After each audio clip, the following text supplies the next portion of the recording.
N'abattez ou n'élaguez jamais les arbres près des lignes électriques. Vous risquez d'être cloué au banc à vie. Contrôlez toujours la position de vos lignes. Ne laissez pas tomber les branches d'arbres sur les fils électriques. Si ça vous dépasse, faites la passe au 80-10. Restez dans le match pour ne pas perdre la partie à vie. Le courant électrique est dangereux, il tue. AES Onel, Energizing Cameroun.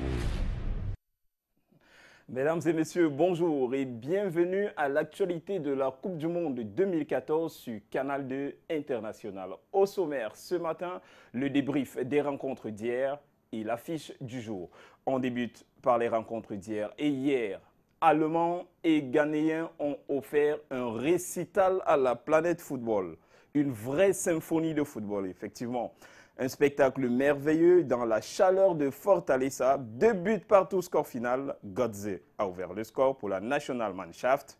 Mais André Ayou égalise 3 minutes plus tard. Ensuite, c'est Asamoah Gyan qui donne l'avantage au Black Star du Ghana. Asamoah Gyan, le Ghanéen qui avait manqué le pénalty en 2010, a donné l'avantage. Mais Miroslav Klose, l'inusable, tout juste entré en jeu, quelques secondes avant, il inscrit le second but des Allemands. C'est le 15e but de Miroslav Klose en Coupe du Monde. Il égale Ronaldo, le Brésilien. 2 buts partout, score final. Au classement, on le voit en tableau.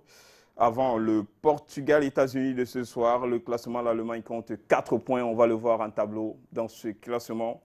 Les États-Unis ont 3 points. Ça, c'est le classement qu'on verra plus juste après. Le classement précédent, celui de cette poule, oui, l'Allemagne, avec l'Allemagne qui compte 4 points. Les États-Unis ont 3 points.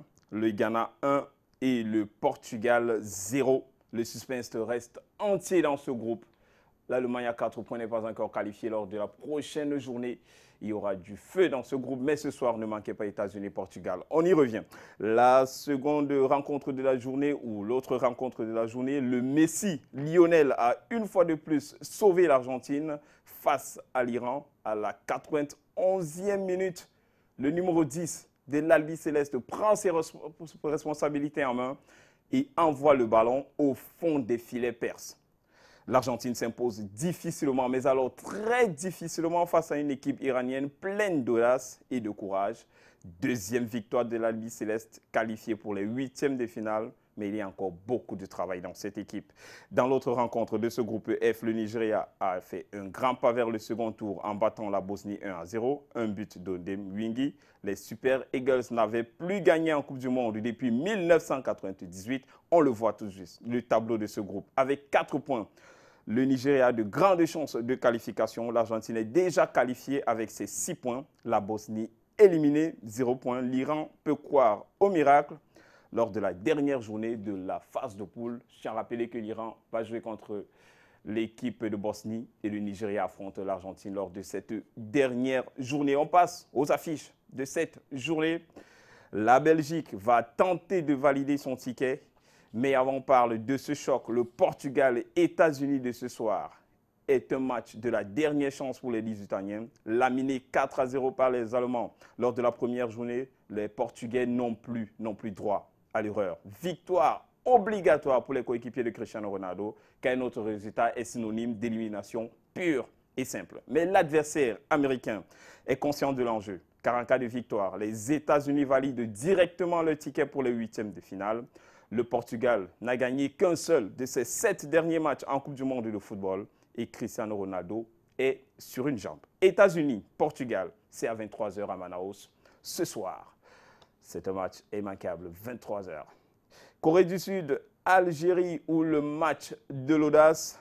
Les deux sélections devront montrer un peu plus que lors de leur précédente sortie si elles espèrent valider leur ticket pour les 8e. L'Algérie est passée tout près de l'exploit après avoir longtemps mené au score contre la Belgique. Les Fennecs sont finalement tombés 1 but contre 2. Les Sud-Coréens, quant à eux, ont contraint les Russes au partage des points. En 4 participations en Coupe du Monde, l'Algérie n'a jamais goûté aux délices d'un 8e de finale. La Corée du Sud était demi-finaliste en 2002. Corée du Sud, Algérie, c'est à 20 h à Porto Alegre. Ça, c'est une autre rencontre. La Belgique va tenter de valider son ticket pour les huitièmes de finale dès cet après-midi face à la Russie. Les Diables Rouges ont certes souffert mardi dernier avant de venir à bout des Fennecs d'Algérie, mais les coéquipiers d'Eden Hazard ont la faculté de hausser leur niveau de jeu et peuvent compter sur les individualités comme Benteke et Fellaini. Du côté de la Russie, les poulains de Fabio Capello ont accusé le coup face à la Corée, partage des points, un but partout score. Et l'objectif final et primordial lors de ce mondial est de poser les bases d'une équipe solide avant le rendez-vous de 2018 qui sera organisé en Russie. Et je vous le dis, Belgique-Russie, c'est tout à l'heure à 17 h en direct de Rio de Janeiro. C'est tout pour l'actualité du mondial sur Canal 2 International à 11h30. Vous aurez Canal Presse. Mais l'actualité du mondial se poursuit à 16 h. Vous aurez au cœur du mondial. Canal 2 International est au cœur de la Coupe du Monde 2014. À bientôt.